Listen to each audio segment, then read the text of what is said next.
बच्चों, let's read the question. The question says cytochalasin B is a chemical that disrupts microfilament formation.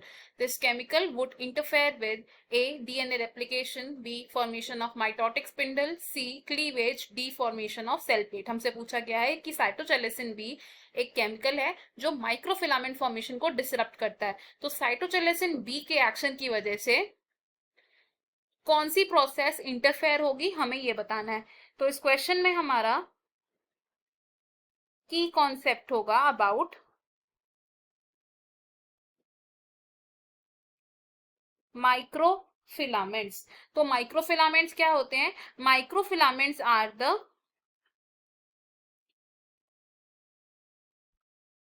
Proteinaceous substances जो किसका part है? They are a part of cytoskeleton of a cell. अब microfilaments में कौन सा protein present है? They are composed of mainly actin protein. Microfilaments का role क्या होता है? तो जो माइक्रोफिलामेंट्स होते हैं, their function includes cell movement,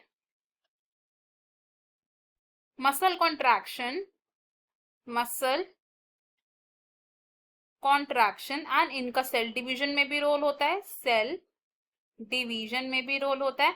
अगर इनमें से हम बात करें अबाउट सेल डिवीजन, तो सेल डिवीजन के दो मेन फेजेस होते हैं which are karyokinesis and cytokinesis. Karyokinesis होता है जब न्यूक्लियस डिवाइड करता है एंड साइटोकाइनेसिस होता है जब साइटोप्लाज्म डिवाइड करता है.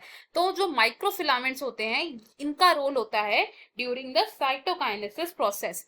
साइटोकाइनेसिस के दौरान क्या होता है? It is the division of cytoplasm among the daughter cells.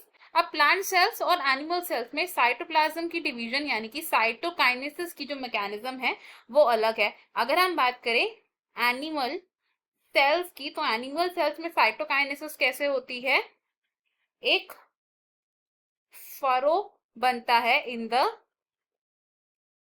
Plasma membrane and ये जो फरो है ये ग्रेजुअली डीप होता रहता है एंड जब दोनों एंड्स ज्वाइन होते हैं तो वो दो डॉटर सेल्स फॉर्म हो जाते हैं यानी कि क्लीवेज हो जाती है.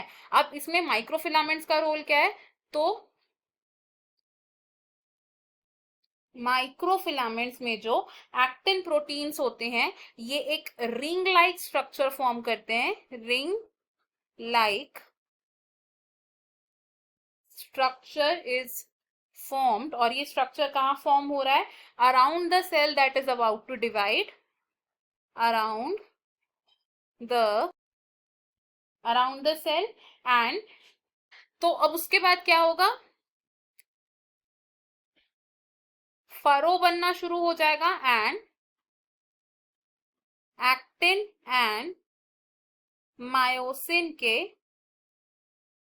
इंटरैक्शन से ये जो फरो है इट विल डीपन यानी कि ये डीप होता रहेगा एंड इवेंचुअली क्या होगा? दो डॉटर सेल्स फॉर्म हो जाएंगे. अगर डायग्रामेटिकली देखें तो लेट सपोज ये है एक एनिमल सेल जिसमें कैरियोकाइनेसिस हो चुकी है, साइटोकाइनेसिस होना अभी बाकी है.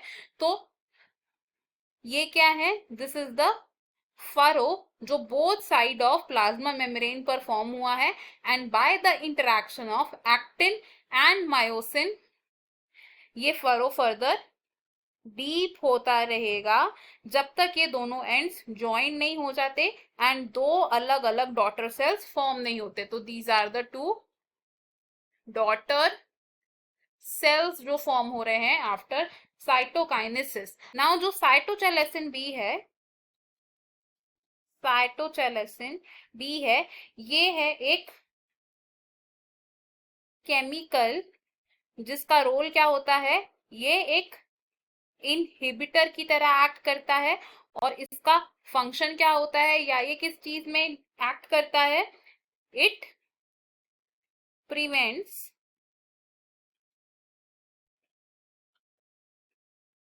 माइक्रोफिलामेंट फॉर्मेशन, ये माइक्रोफिलामेंट्स को फॉर्म ही नहीं देगा, और अगर माइक्रोफिलामेंट्स फॉर्म नहीं होंगे तो सेल डिवीजन के दौरान साइटोकाइनेसिस में मैलफंक्शनिंग होगी, cytokinesis is affected. Cytokinesis affect हो रही है, इसका मतलब क्या है, there will be no cleavage of the cells and there will be no formation of daughter cells. तो हमने यहां से क्या देखा कि साइटोचैलासिन बी किसको अफेक्ट कर रहा है, it affects the cleavage. From the given options option C हमारा यहाँ पर करेक्ट हो जाएगा। ऑप्शन ए रॉन्ग होगा बिकॉज डीएनए रेप्लिकेशन में माइक्रोफिलामेंट्स का मेजर रोल नहीं होता। ऑप्शन बी भी रॉन्ग होगा बिकॉज माइटोटिक स्पिंडल को माइक्रोट्यूब्यूल्स फॉर्म करते हैं, ना कि माइक्रोफिलामेंट्स। ऑप्शन डी भी रॉन्ग होगा। इस क्वेश्चन में हमारा फाइनल आंसर ऑप्शन सी है। I hope you understood it well. Best of luck. Thank you.